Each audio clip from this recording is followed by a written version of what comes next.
Nirmala Sitharaman has the unenviable task of pulling a rabbit out of the hat to jumpstart the Indian economy when she presents the budget this year, as the odds are stacked against her.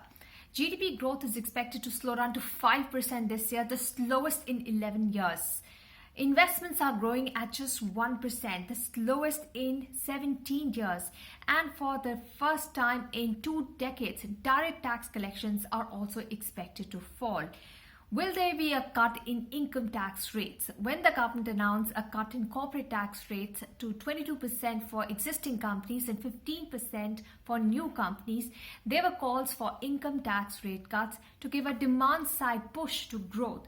But can the government afford these cuts? Already, some economists are penciling in a 0.5% slip in the fiscal deficit to 3.8% this year. Can divestments fill this revenue gap? The government was expecting a mop-up of 1 lakh crore rupees from divestments this year. So far, it has only managed to accumulate 18,000 crore rupees.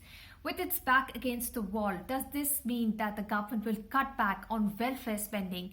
Can it afford to do this after the electoral setbacks in the recent assembly elections? Will the focus return on MSMEs? Last time, the government had ordered its own departments to clear GST dues of MSEs at a quick pace. How has this fared? With credit growth slowing down to just 7% in 2019, will the government try to push credit to MSMEs through loan mailers? There is also an expectation that there will be tinkering or reduction in the dividend distribution tax, the DDT, and perhaps the rollback of the LTCG, the long-term capital gains tax, which had roiled the markets 2 years ago. Everyone is expecting the finance minister to hit a boundary which goes out of the stadium. February 1, we will know what happens.